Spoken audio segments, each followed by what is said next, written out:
Coming to you from the Freedom Federal Credit Union Studios, Harford County Living presents Conversations with Rich Bennett. Slow pitch transfer.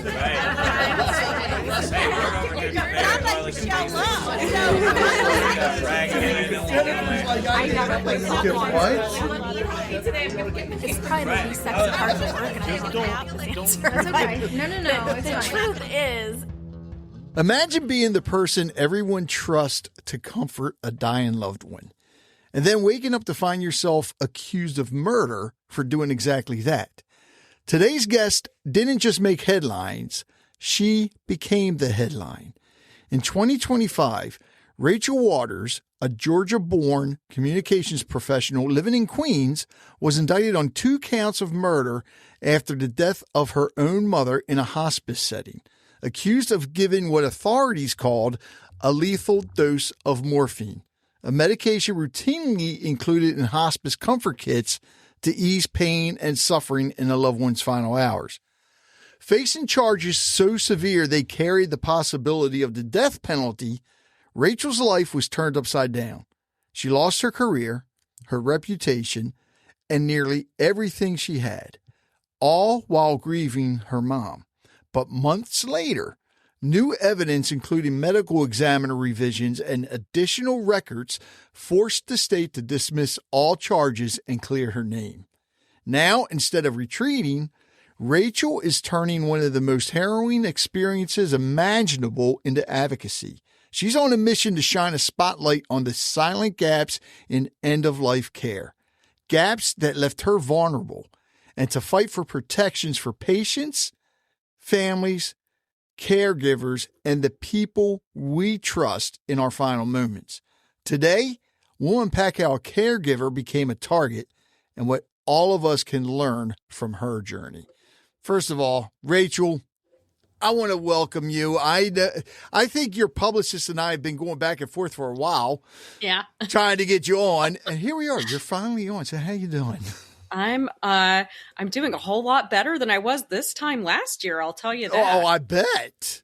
So. I bet. And actually, before we get into the indictment and everything that followed, I want people to understand who you were in 2020. I hate that year, even before 2020. Oh, yeah. I only think of COVID. But before any of this happened, when your mom was first diagnosed with Alzheimer's and multiple myeloma as well, right? Yeah, that came later. That was in 2022. Mm-hmm. That was in 2022. Yeah, Alzheimer's was first, and then multiple myeloma followed right on its heels. Okay, well, because you're an only child, right? I am. What shifted for you, especially as her only child? Oh, my God. You know, it was a 5-alarm fire when I realized she was declining cognitively over the summer of 2020. I had just reached a place in my career where I'd finally hit my stride. I was out of grad school. I was finally earning the income I wanted. I was a communications director at a nonprofit at that time. Mm-hmm. And I had a mountain of student loan debt. You know, I was right at that precipice of life where you are expecting your parent is going to live for a long time and you can sort of pay down your debts and start your married life, maybe your family life. You know, you're in your late 30s and you have a lot of things that you're juggling. Mm-hmm. And then when I realized she was declining cognitively, I knew that I needed to jump into action immediately. Even though she had family nearby, they were older, they weren't as medically knowledgeable. And also it was my responsibility as her child, you know, to be there for her in the way she was there for me all my life.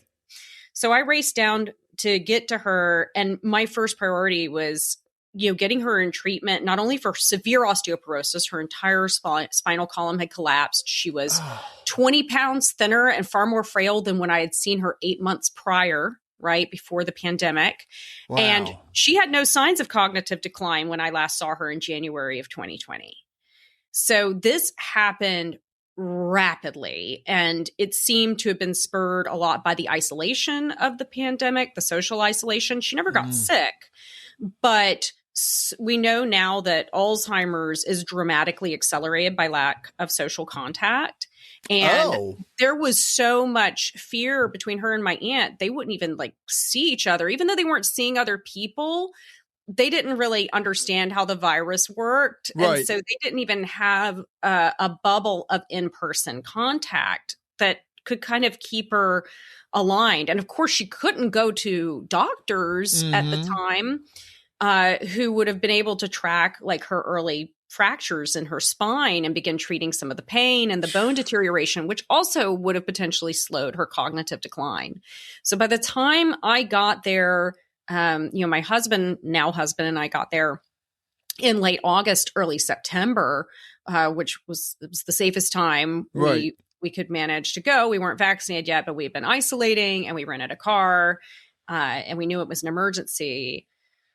She had deteriorated. She'd had years worth of deterioration in just a matter of months. Oh, God. And that was when things got really urgent. And I immediately got her in with a gerontologist who would understand both osteoporosis and Alzheimer's. That was when she was diagnosed with advanced mild cognitive impairment, which is also thought of as the early stage of Alzheimer's. And they did that cognitive testing. And started trying to get the family on board. Unfortunately, the family was a bit in denial about what was happening. So there wasn't a lot of cooperation there. And I realized at that point, oh my God, I'm going to really be on my own with this and with managing it, aside from, help from my husband, which was invaluable. But yeah, it was a terrifying thing to face, not only because Alzheimer's on its own is terrifying, but because it has implications for my own future. We both have the Alzheimer's gene, the ApoE4 gene. So it was a little bit of like a crystal ball into what could potentially happen to me too. How much did you know about Alzheimer's before this happened? A lot. Oh, you did? Okay. I did. I knew a lot.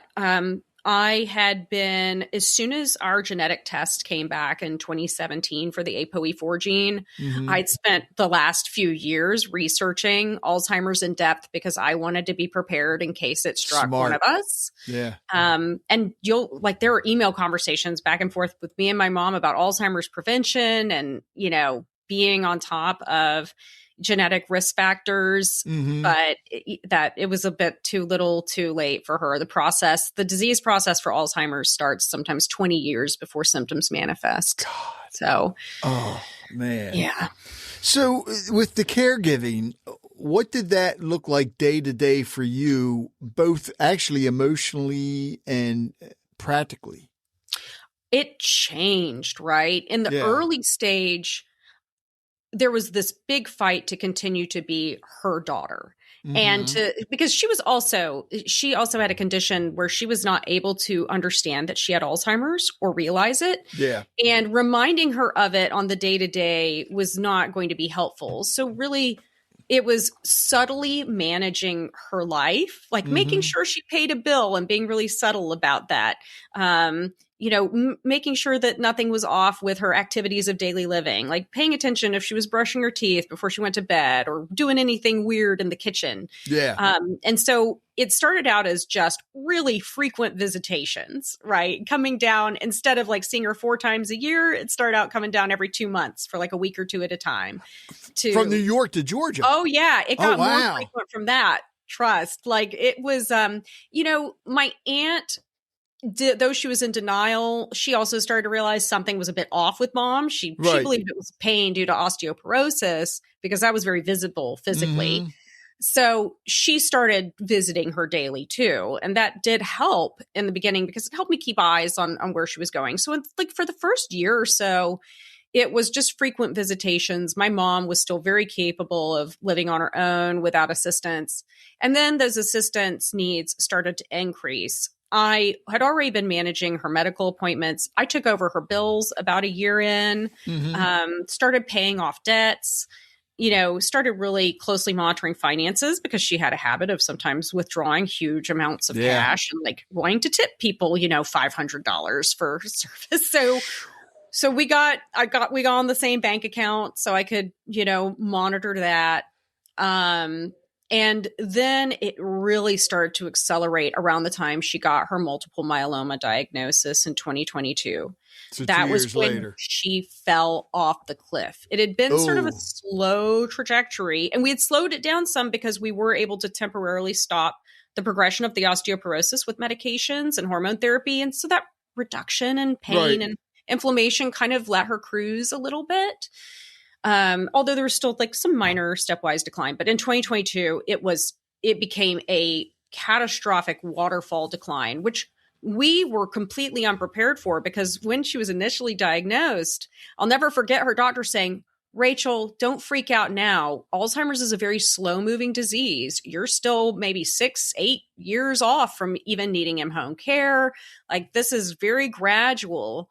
And so I had sort of, and what I read, some people could have Alzheimer's for 20 years, but I had never read a progression that was just like 2 or 3 years, right? My mom was an outlier among outliers. So there was no expectation that I didn't have time. Okay. But it became really clear with the cancer diagnosis compounding things that I didn't have that luxury of time anymore. And at that point, we had to we adopted her cats and brought them back to New York.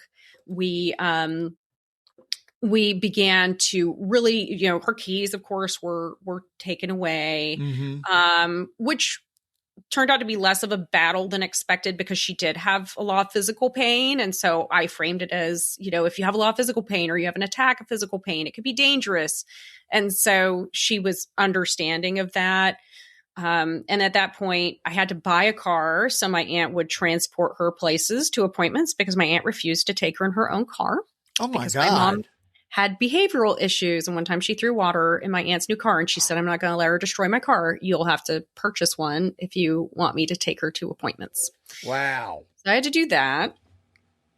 And then by the fall, we were hiring in-home caregivers to help. But at that point, mind you, I was coming down like every 6 weeks. And then at the very end, before she was transitioned to a facility, I was there for like 2.5 months, 3 months solid. And before that, my husband had come down without me while I'm still juggling work. Yeah. And trying frantically not to lose my job, because I couldn't afford to lose my job, because at that point, my mom's care costs were over $14,000 a month out of pocket. Holy shit. And so my entire income plus her retirement was going to pay. I had a staff of 3 caregivers that had to rotate because she needed 24/7 care, including ourselves. We would fill in to save money. And I tried to keep her in home as long as I could, but it just became no longer tenable. Around March of 2023, it was clear that her own home was no longer safe. And at that point, she'd already been on hospice, because she went on hospice only about 6 months after her multiple myeloma diagnosis. The only treatment she could really tolerate was antibody therapy, but that's not really durable in someone who can't have chemo or other treatments. So she failed that therapy and had to go on hospice. How in the world did you hold it all together? Oh my God. I didn't, in the sense of my health went collapsed. I gained like 30 pounds. I had physical and mental health. Oh, my mental health, aside from stress, I am not someone who's prone to despair and depression naturally. Okay. So I am the fight sort of phenotype. I am not the give up and like feel despair. So I felt an increasing sense of desperation to slow her decline and to alleviate a lot of her suffering, and to get cooperation from the family. So conflict with family increased a great deal, because they had a lot of suspicion around medications, especially Alzheimer's medications that might slow the decline. They had a lot of suspicion around me and my medical knowledge. They didn't like the doctors I chose. And so there was often, even though I had power of attorney, they would sort of threaten me with, "If you take her to this doctor we don't like, we'll no longer cooperate with her care," like taking her to those appointments. Wow. And so my hands were tied. And I also didn't want them to cut social contact with her, because it was so important. And I did my best to protect my mom from being aware of these conflicts, because she loved her siblings. Right. And I didn't want her to ever feel that there was any tension with them in her final months or years, however long she had left. So Holy cow. it was, it was really brutal. I managed to keep my job though, which was crazy. Good. I almost didn't. I was put on a performance improvement plan because it was hard to take meetings if your mom is mad that you're ignoring her and she throws the remote at your head during a client meeting. You have to be on camera because I was working with clients. But I managed to hold on to my job barely. But everything else, like my own physical health, that just forget it. It went out the window, and I was getting, I had surgeries during that time. I had a major reproductive surgery and recovery it was a lot. Good Lord. Holy cow. All right, so crazy question. Well, maybe not, but with your background in communications and life sciences, yeah, do you think that actually helped you approach your mother's care? Oh, for sure. I knew immediately where to go. I knew what the most cutting edge therapies were. Okay. But it also made it worse in the sense that because I knew what to do, but my family did not trust me and would not let me manage her care, it meant that I had to live with knowing I could not get her into, say, clinical trials because they would refuse to cooperate with her care. So it was really torturous because I had to make a horrific decision, which was give my mom the best care for Alzheimer's available and maybe get her into some of the trials for lecanemab, for instance. Or if I did that, have her lose all contact with her family, which would devastate her quality of life, and she wouldn't understand why. Wow. And I could not do that. So it just made the psychological torture worse. I also think it backfired a bit when she finally went into assisted living and with hospice, because being medically knowledgeable meant that, I would push back against some of the recommendations for her. But you have to. Sometimes you have do. to. That's what advocacy looks like. Yeah. Unfortunately, it might have well contributed to me being implicated for her death. But I mean, the thing, God, I'm thinking of my father now, because when my father, he had asbestosis, lupus. We think he may have had cancer, but he always said if he did, he never wanted to find out. Right. But when he was living down in Florida, my sister would go down to take care of him. I think he was on like 30 some different medication. Let me rephrase that. 30 some medications, and a lot of them were duplicates from different doctors. Yeah. So if my sister wouldn't have pushed back, he would still be taking all of them. Well, really he would have still been taking all of them. And people, you know what, actually, let me ask you this, because I both of my parents were on home hospice. Yeah. In a way, to me, it's like a blessing because you can be there with them. Yeah. But it's also hard because you're there watching it. And you're responsible for their care in so many ways in terms of medication administration. Yeah, it's hard. But what do people misunderstand about being the sole caregiver for a parent? I think that one of the most misunderstood things, especially in the case of Alzheimer's and dementias, is the lack of assistance, even if they have the best health insurance and the best Medicare plan on the planet, is that you don't get the assistance with activities of daily living. You might get someone who will come and help them give bathe, once a week. You might get some physical therapy, but there is no plan unless you sell down all their assets and you qualify for Medicaid somehow. My mom did not qualify for Medicaid due to her high retirement income.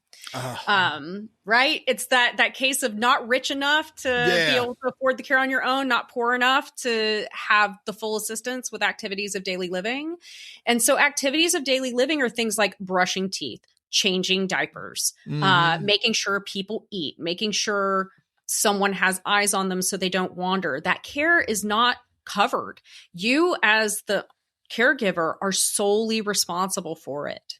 Wow. And you're not going to get any assistance from your healthcare plan with those things, especially if you don't qualify for Medicaid. And even then, there's wait lists to get people into homes under Medicaid.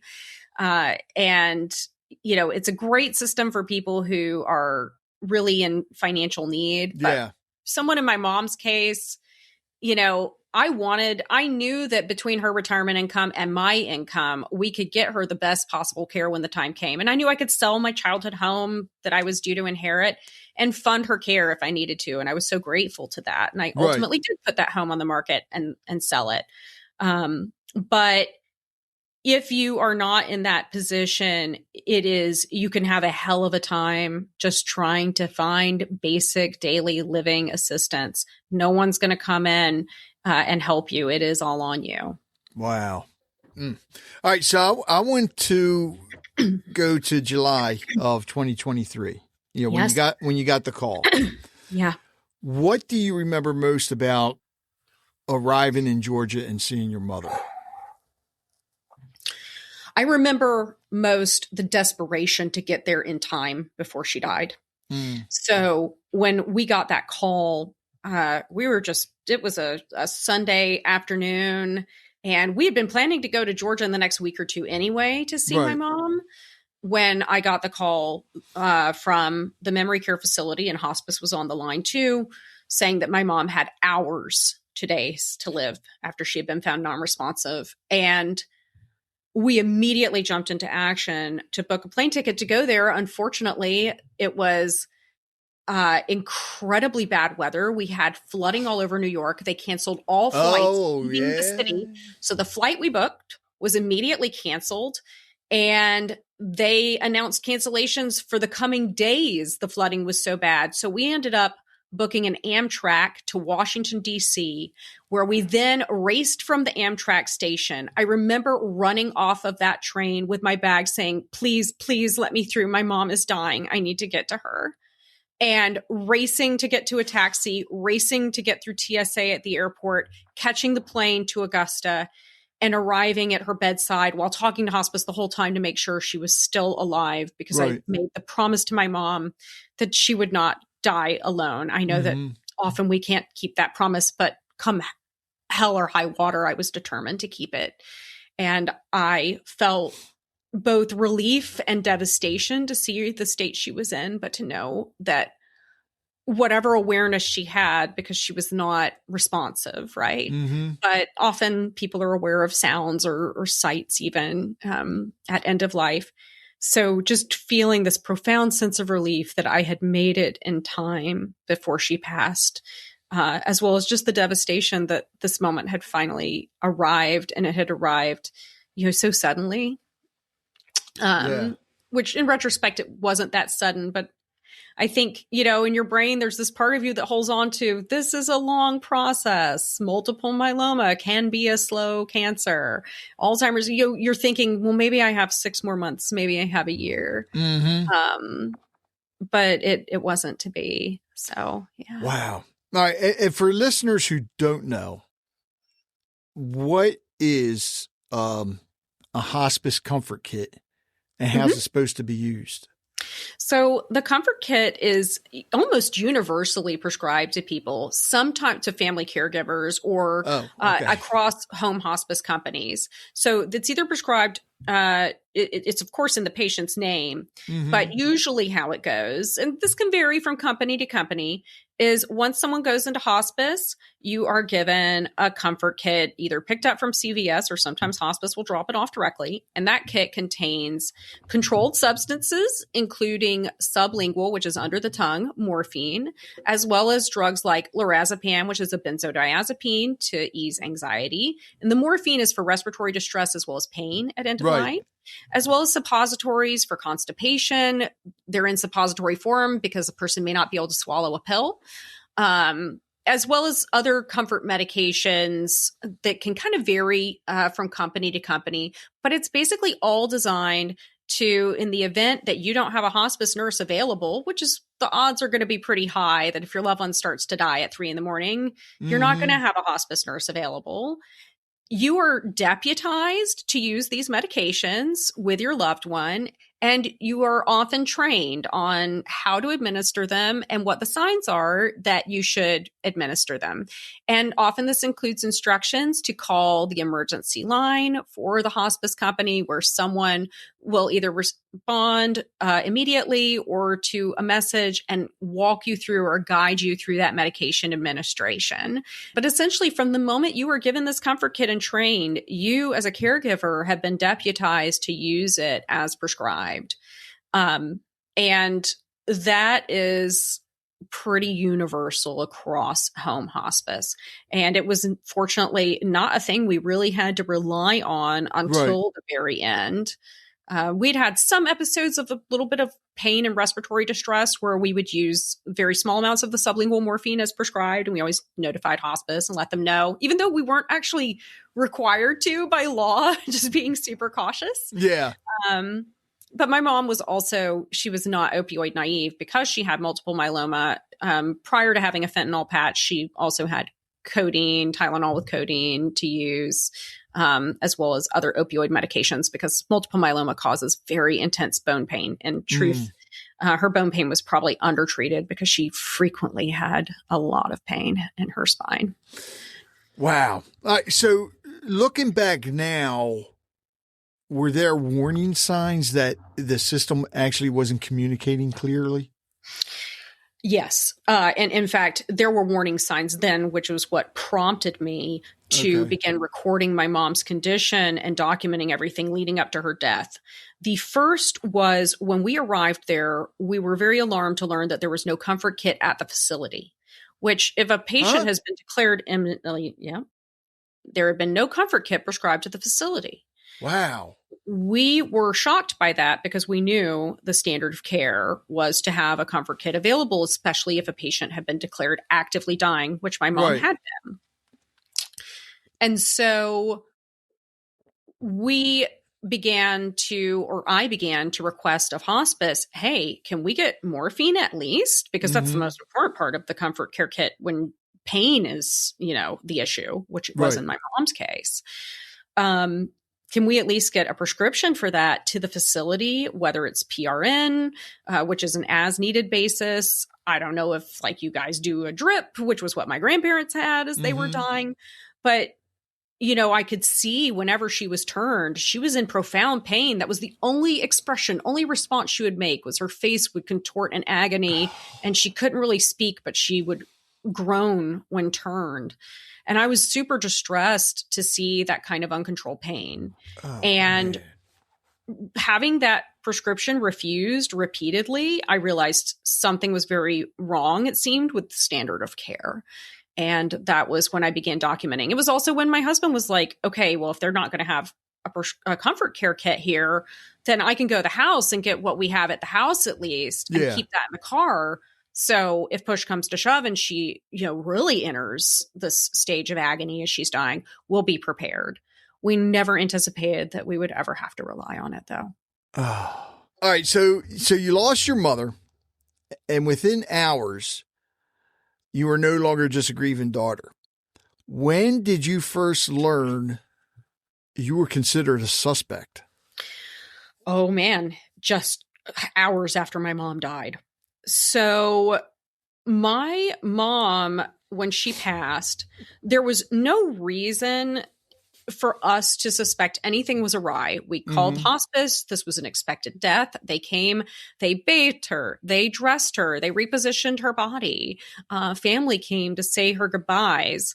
And that all seemed very normal and ordinary. The funeral home said, oh, hey, we've had some delays. We're not going to be able to pick her body up until, close to lunchtime. You should go home. You should get some rest. Wow. And so, she died at like 7 a.m. So, we had been at the memory care facility. It was like going on 10 o'clock. So we were exhausted, had not slept. And we were on the way back to her house, which is about a 25-minute drive, when I get a call on my cell phone from the funeral home. And they said, there's been a problem. We can't pick up her body. It's been taken to the GBI crime lab in Atlanta. Wow. And, I wasn't born yesterday. I know there's only one reason why a person's body is taken to the crime lab for autopsy. And I immediately knew that I had been implicated in wrongdoing. I didn't know if it was full-blown murder, but I suspected that was a good candidate. Yeah. And I felt immediate horror. Like my blood just ran cold. And I immediately went into what I call machine mode, where it's like, oh, you can't grieve anymore. Now you're having to potentially fight for your life. And so I immediately Googled the closest attorney who dealt with, criminal law. You're listening to Conversations with Rich Bennett. We'll be right back. When it comes to car care, I'm pretty picky about who I trust. That's why I only use American Auto Repair and Joppa. And guess what?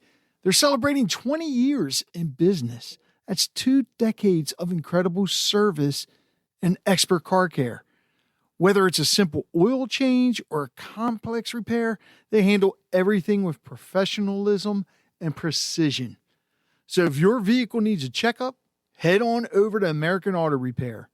Join me in supporting a trusted local business that's been keeping our rides safe and sound for 20 years. Check them out at American Auto Repair Inc. Inc.com or call 410-679-6500. Again, that's 410-679-6500 and see why I trust them with all my automotive needs. We're on the ride home from the memory care facility just to get some much needed rest. And I get a call from the funeral home saying there's been a problem with picking up your mom's body. She's been taken to the GBI crime lab in Atlanta. I immediately jumped into action, knowing that where I had suspected things were going wrong went way more wrong than I had ever imagined. Right. And at this point, I'm thinking maybe because I had told staff that we had a comfort kit, I had been requesting morphine. I'm not a very secretive person. I'm super transparent. And so I was like, God, maybe they misunderstood. Did they think that I wanted to kill my mom because she was in agonal breathing? So at this point, I'm operating from, I'm terrified, but surely there's been a misunderstanding that I'm going to have an opportunity to clear up. And so and that's not an uncommon thing to think if, like, all your life, you've never had an adverse reaction with law enforcement, which was true in my case. And having been, peripheral to law enforcement, technically law enforcement at some point in my life. And so we get home. I am on the phone with this attorney. He's been telling me about possible charges in the state of Georgia. I'm Googling them. I'm freaking out even more because I'm learning about felony murder. And I'm like, oh my God, are they going to allege that it was illegal for me to have a comfort kit? My attorney didn't even know if it was legal. He was like, it's legal to give people morphine because people don't understand how hospice works, right? They don't. That is, it is a huge gap in knowledge. And at this point, I'm starting to realize there might be some big problems if my attorney isn't even aware of the legality of it. At the same time, however, I am still optimistic that it will be resolved because I didn't kill my mom and I was down there because she was dying. Yeah. And that's definitely in a record somewhere. I know. So I get back to the house. We arrive there, and sure enough, within 20 minutes, we have 5 Columbia County Sheriff's cars pull up in the yard. 2 plainclothes investigators knock on the door. They asked to speak to me and for my cell phone. And I said, 2 things. You can talk to my attorney, and you need to get a warrant. And the investigator said, you know how this looks, don't you? I said, yeah, it looks like I know my rights. Yeah. Because I'm not in a place either to talk to law enforcement at all. I'm furious about your mind's not all there. Yeah. My mom has just died. Mm-hmm. I am emotionally volatile. I also know how investigations work. I'm, if you can abide by your rights, you should be able to. So I requested that, and it took a couple of hours. And after they spoke to my attorney, I was relieved to see that the search warrant now had a comfort kit on it. I was like, okay, so now they'll know she had a valid prescription. Surely they're going to understand hospice. Surely everything's going to be cleared up. They're going to see it's barely been used, that there's no abuse of medication. And so even though I'm terrified to see the words homicide and my name on the search warrant, which confirms, yes, I'm indeed a murder suspect, I'm thinking, oh, now that they have my phone, which is also in my mind exculpatory because it's clear from my phone records that I was called down, that my mom was actively dying. I have a ton of video and photo of her dying. I have so much evidence of my mom's condition when I arrive.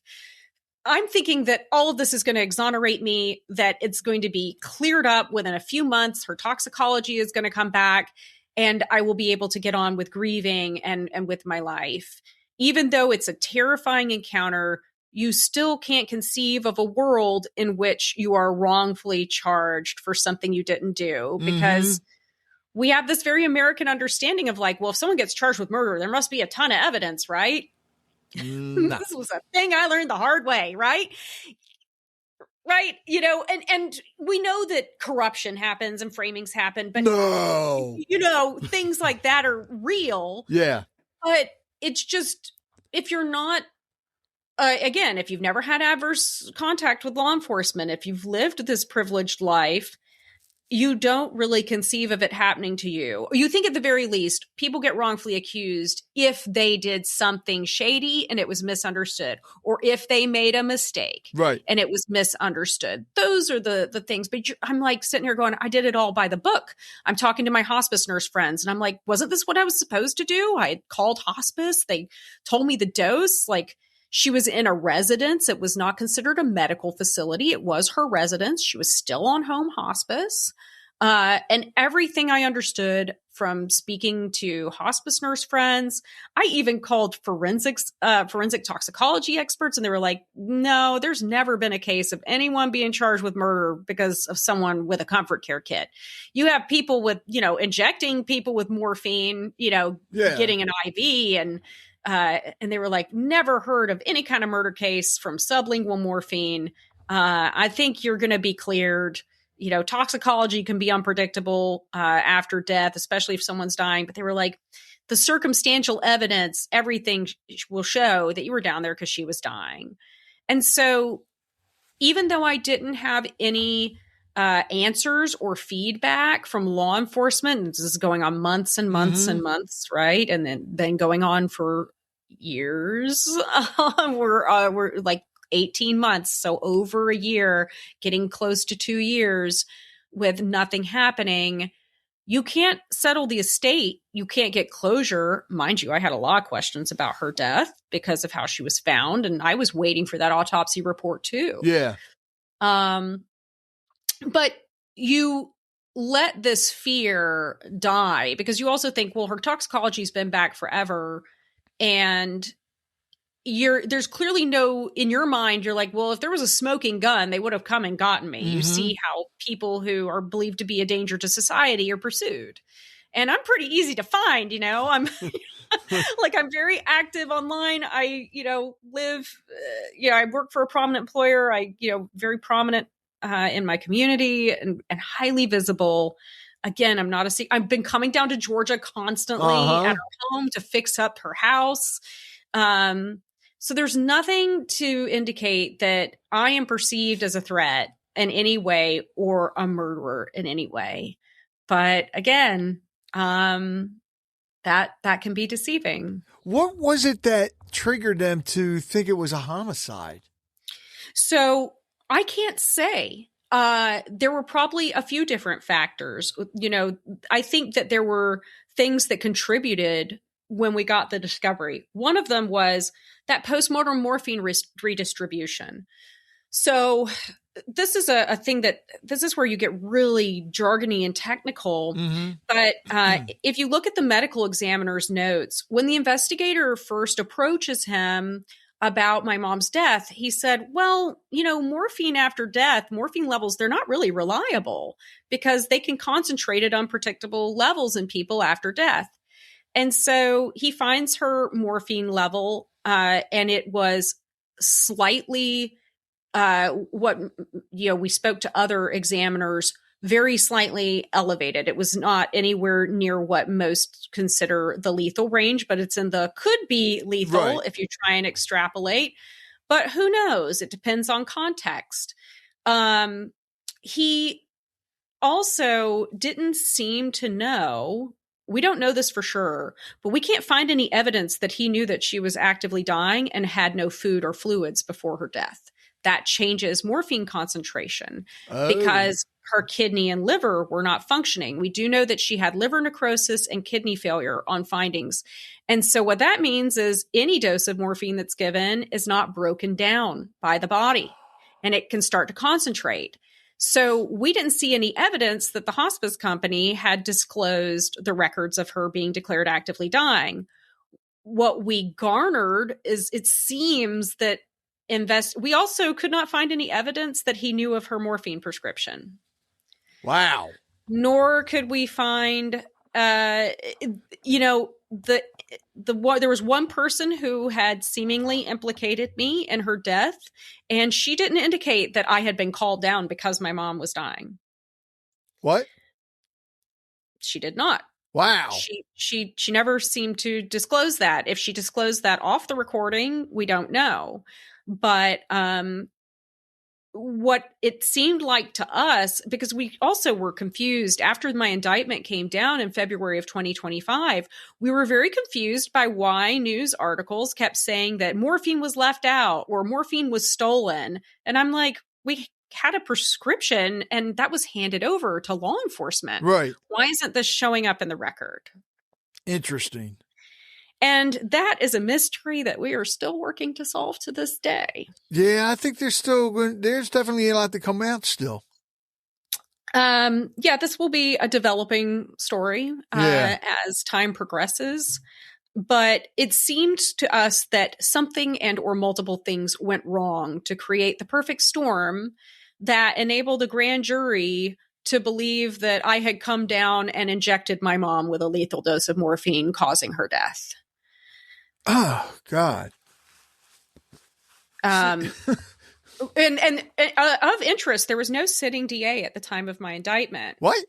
That DA who was in office during my investigation, he had been called to DC for National Guard duty as Bobby Christine. And so the person who presented my case to the grand jury was the investigator who made contact with me the first day. And the DA who managed my case came onto my case after my indictment, and she began telegraphing doubts about the charges almost immediately. She ended up pulling my mom's financial records. She started asking more questions at the facility. And so she got additional information after my indictment, unfortunately, that seemed to instill some doubts. Some of that additional information that showed up in the discovery after my indictment. So this was information she obtained after I had already been charged with 2 counts of murder in the state of Georgia, both of which are subject to the death penalty and or life in prison. And, my life has already been upended and headlines have already been made. That's when she pulls the record showing that I was supporting my mom financially, that there wasn't any sort of motive. Right. Malice murder implies a motive. And she also had asked the memory care facility, why isn't Rachel signed in on these days leading up to her mom's death? And this was after I'm indicted. But the person who answered her question at the facility, who works at the front desk, was just like, oh, we don't make people sign in if their loved one's dying. Whoa. And that appeared to be new information to the DA. Wow. I can't say that with absolute certainty, but that is what it appeared to be. I have to speak very carefully, yeah. right?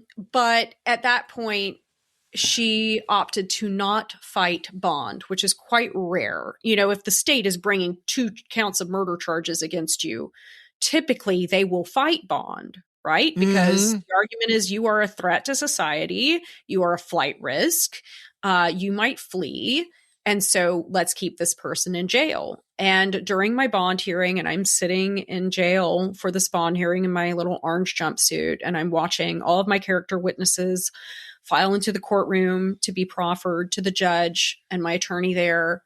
And my attorney is having these witnesses speak for my ties to the community and why I wouldn't flee and why I am not a threat to my community in any way. She stops him and approaches the bench to say that she is not going to fight bond and she does not want to have bond denied to me, which was a blessing because even though that bond was astronomically high at $200,000. Whoa. That was what the judge said it. He's known for being a pretty tough judge. Yeah.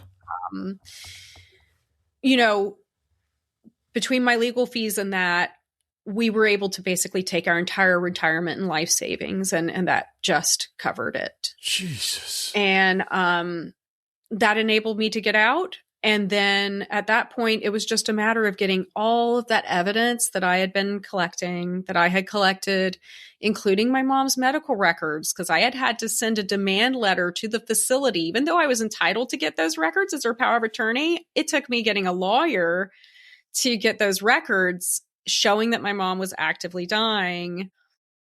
Wow.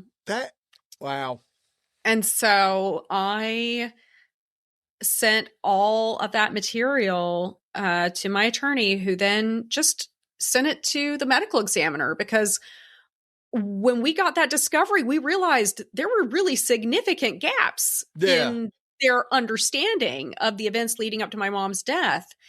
And I had expert witnesses. I had friends who were hospice nurses who had come by and examined my mom in the days leading up to her death, who spent way more time with her than even the hospice nurses did. They'd come by for a 10-minute visit, who were able to sign affidavits. I had none of that video evidence I'd taken. None of that showed up in their discovery. It seems like that was not pulled from the phone at all. The search results, like me searching for charges, those all came after I found out that I had been accused effectively. And of course you're going to Google what the hell these charges are, So we had context that they didn't have. And we decided to send all of that context, like everything, more text messages and videos and photos of the prescription, that they did not appear to have. We sent it to both the medical examiner and the DA. And all it took was, in that 6-month span from being arrested and having my life shattered, my career ended, my life savings gone, my family disowned me. Oh my God. All it took was 6 months of the review, even less than 6 months, because they didn't get the materials till April. Immediately, medical examiner, after reviewing it, changes the cause of death, updates it as no longer a homicide. It is undetermined, right? And then, as soon as Natalie Payne, the DA, gets it, she announces she is dismissing all charges. This was, any talk of like a plea deal or anything like that, it wasn't even a consideration for her. It was immediately dropped and dismissed. How long did you have to sit in jail during all of this? I was in jail, luckily, because my incredible attorney, Brian Steele, made arrangements for me to turn myself in, because I was another miraculous stroke tipped off by a malicious person on Instagram to my indictment. We were able to make arrangements for me to turn myself in on the day of my bond hearing. So I was only in jail for 12 hours. Oh. I was there from 6 a.m. to 6 p.m. when, all the bonds come through, and if you've been bonded out, you can be released. But I will tell you, 12 hours in Could jail feel like a lifetime. as a quote unquote violent criminal, right? Mm-hmm. It is a transformative experience. And also, I had no idea if I was going to leave in a matter of hours or a matter of years, because that judge, again, was not expected to grant bond. Yeah. And for a murder charge, this might be your home, so to speak, for years to come. And you may not be in a place to get your evidence over or mount your defense or see your family. And that alone, that was the first time I felt a really, really deep sense of despair. As I said, I'm not someone prone to despair, but that kind of environment and seeing what happens to people there and seeing people who've spent more of their lives incarcerated, but have never been convicted of a crime. How people have spent time just waiting trial and pretrial detention, and that cycle that people have been caught in. It is terrifying in a way that is very difficult to articulate. Did you at least get an apology or anything? Oh, hell no. Are you serious? Absolutely not. You're no longer that's how that system works.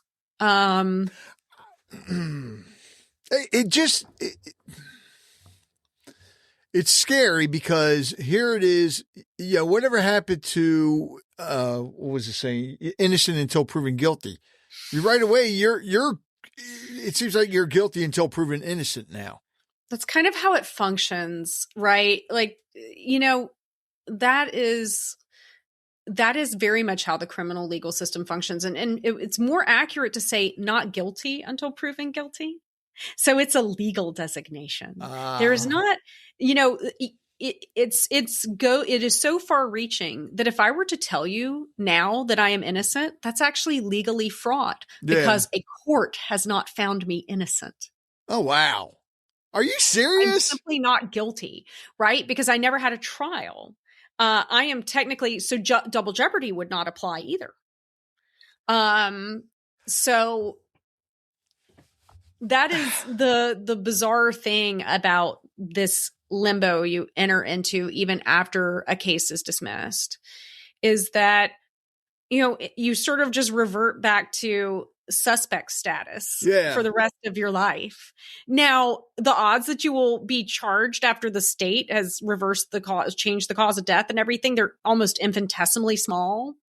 But you never go back to the status of, oh, she's totally innocent. This person has been cleared. And that is why you may have to spend the rest of your life demonstrating your innocence. Yeah.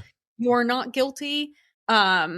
Because once you've been charged, it sort of forever alters your legal status in the eyes of law enforcement, right? Because your name has already been on that wall.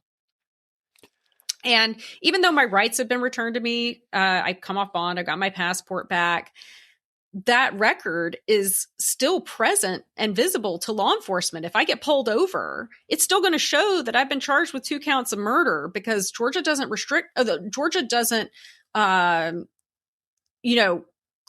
expunge records. They only restrict them.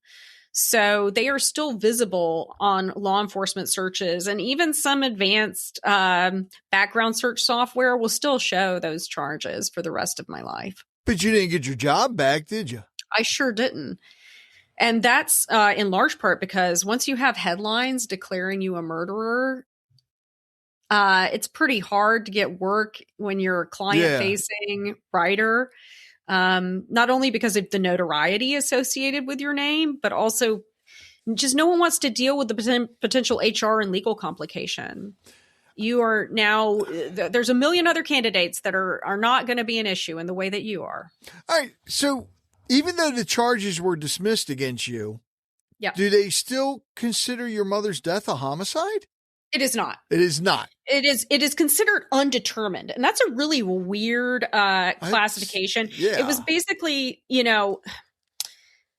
sometimes it's done I can't say that this was my case, but sometimes a medical examiner is hesitant to take away the state's case if a DA still wants to charge. Yeah. Because if he had declared it, liver failure, for instance, or multiple myeloma. Now, there are multiple causes of death listed on our certificate, and those included liver failure, liver necrosis, kidney failure, artery blockage of 70%, brainstem atrophy, pneumonia in both lungs, as well as multiple myeloma lesions and global brain atrophy.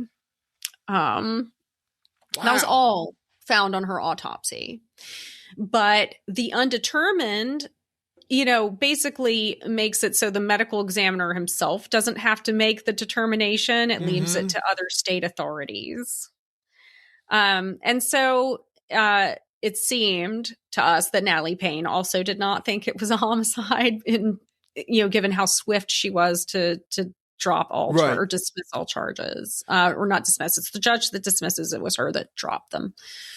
Jesus.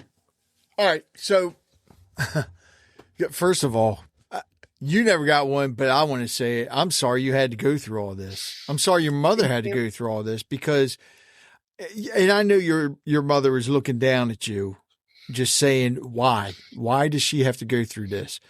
And you could have walked away quietly after everything was dismissed, but you're not. Explain Marsha's law. Yeah. I realized that if this happened to me, it could happen to literally anyone. Because most people also are not going to have the life savings that I had. They're not going to have the meticulousness of record keeping. They're not going to necessarily have the spidey sense that something is going wrong to begin documenting.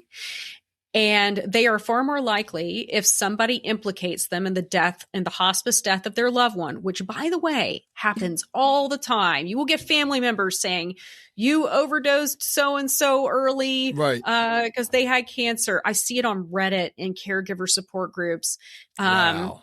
All it takes is one believable witness to allege abuse or misuse, and a law enforcement officer who takes those claims seriously to potentially push this. And if those people don't have abundant evidence to their innocence, they could end up facing either felony murder charges or malice murder charges.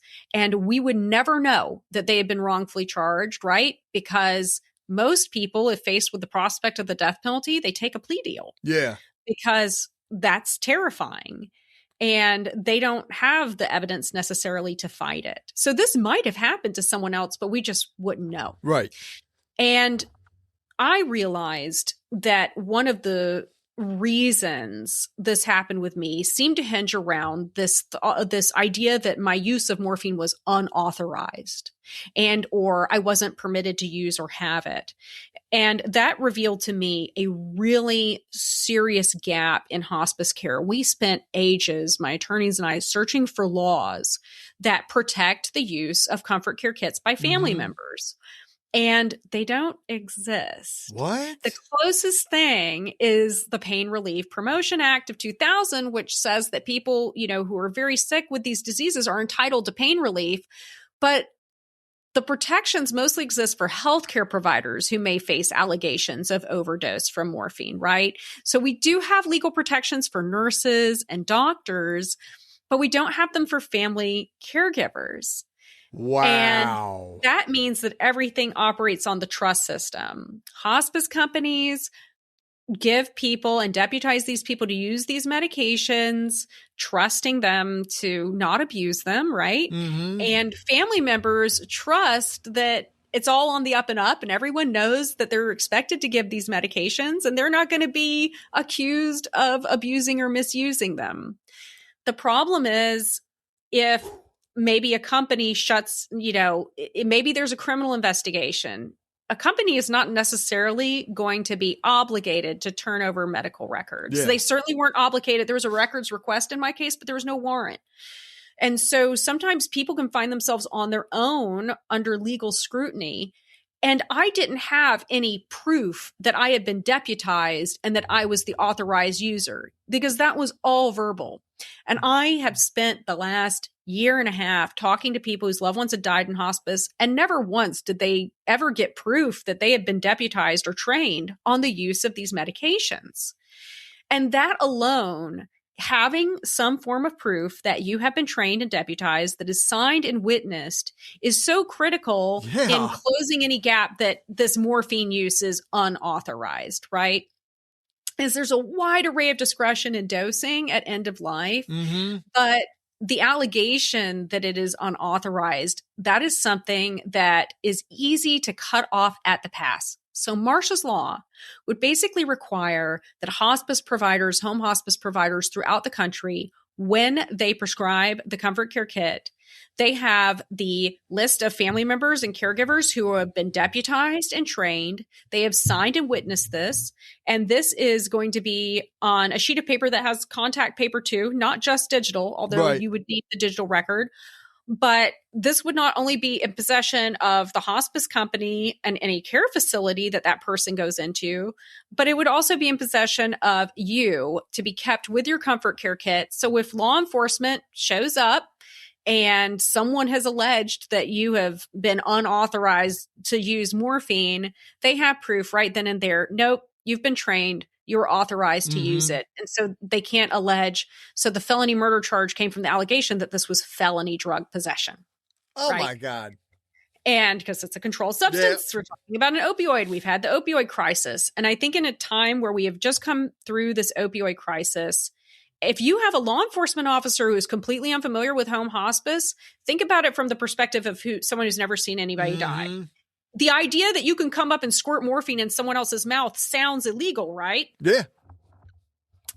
But we know that it is done every day in home hospice care. We do it with our 75 million American families are in home hospice. And that is what happens. It is the standard of care. And yet, if you have not had direct contact with that system, you would not know that it is authorized, that family members have been deputized to squirt that little bit of morphine into their loved one's mouth as they are experiencing agonal breathing to help relieve that. And it also helps dispel some of the stigma, I think, by raising awareness of Comfort Care Kits and of their authorized use around this idea that morphine is the thing that kills them or that hastens death. Yeah. I think that, having some information about training, if I were to really expand Marsha's law, best laws are narrowly written, right? Those are easy to pass. But in my wildest dreams, Marsha's law would also contain a component of training for law enforcement and for local medical examiners on the effects of morphine in a dying patient. Namely, studies showing that morphine does not hasten death. It, in fact, actually prolongs time to death in dying patients by easing that respiratory distress and pain, as well as information on how morphine levels can concentrate unpredictably if someone has organ failure, like in the case of my mom. Wow. That is a wildest dream scenario, but at the very least, Marsha's law can come true. Yeah. Oh, I'm holding out hope. Trust. It will. It will. But at the very least, Marsha's law would at least show, yes, this family member is authorized to use morphine. This is not an unauthorized use. So where are you at in the progress of this so far? So right now, I have written the law. I have made contact with staff who work in state legislature offices, both in Georgia as well as Alabama. I'm starting with southern states first, especially those that have felony murder laws on the books. And the moment national coverage comes out is when I start coming down and making those in-person meetings, because at that point you have some credibility behind you with an independent reporter who has covered your story. And so this summer, I'm already geared up I have my one pager on the law is ready to go. I have all my contacts made in these offices. I've also identified other contacts at both a state and federal level outside of Georgia and Alabama. But the goal will be to go state by state until you get enough momentum to really warrant this passing as a federal law. Yes. As that tends to be how most of this happens. They see that constituents want this across the board. Mm-hmm. And in my wildest dreams, this is one of the few truly bipartisan things I hope that we can agree on, that families deserve to be protected when providing comfort care to their dying loved ones at end of life. It does need to become a federal law. It makes sense. Because, and I never thought about that, especially, with the opioid crisis and everything. Yeah, I mean, a police officer, EMT or whatever can walk in and see that morphine. They don't know if it was prescribed or not. Right. And it has someone else's name on it. It has the dying person's name, not yours. So like, how can you use it? And especially if you're not a doctor or a nurse. Mm-hmm. Wow.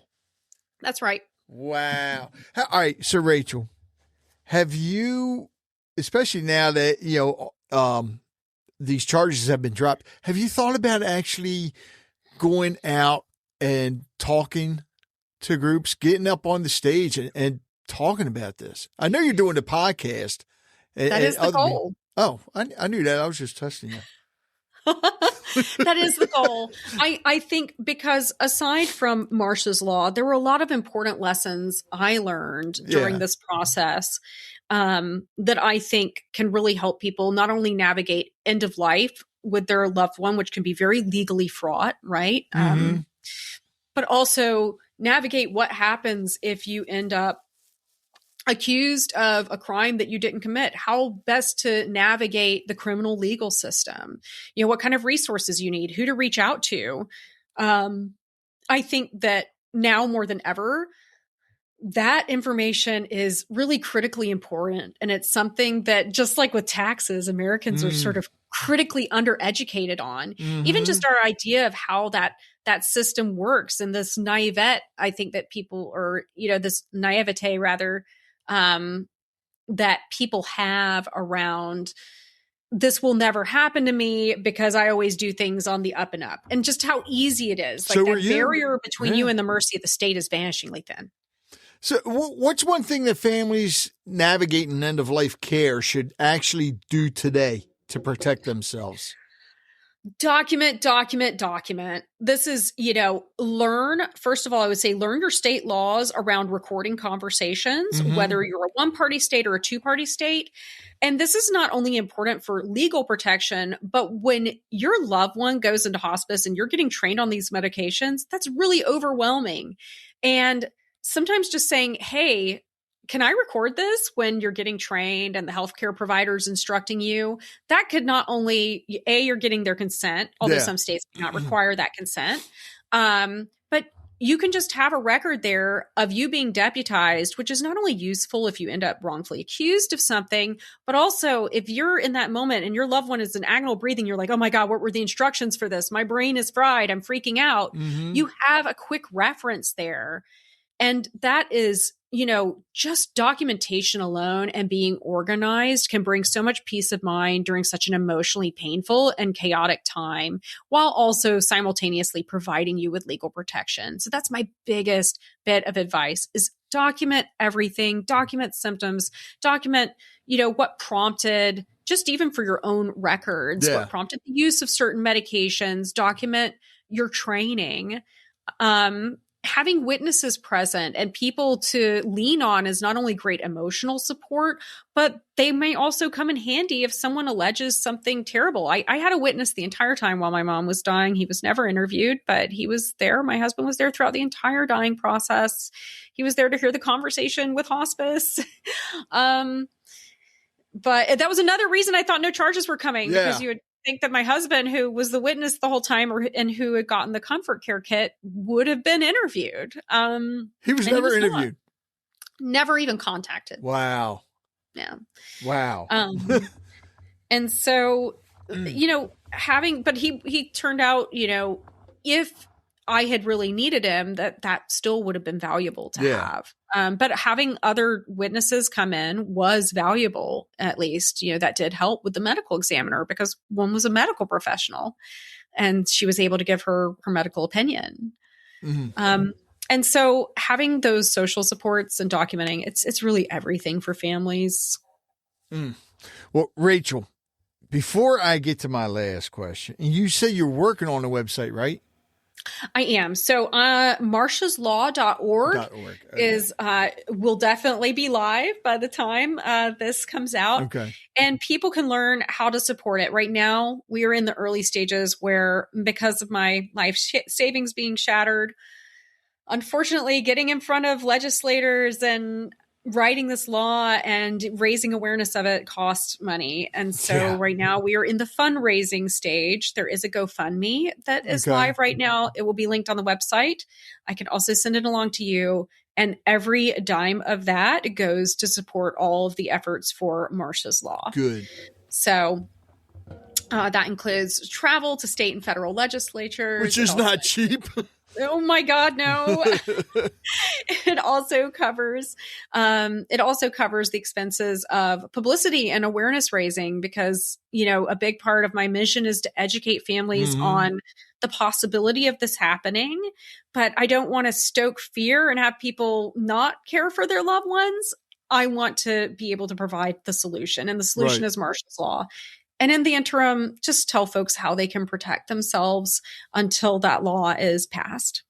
Did I already ask you if there was anything you wanted to add? I think that we're you didn't yet. All right. So is there anything you would like to add before I get to my last question? Sure. The only thing I would add is, I know that my story is extraordinary in that I am the first person in U.S. history to be charged with murder for someone who had been declared actively dying. And that might lead people to think, if she's the first person in history for this to happen to, then it's never going to happen to me. That is fundamentally untrue. And I think that is a really comforting lie, because it was the same thing I believed. Well, if it's never happened to somebody, then I'm not going to be the first.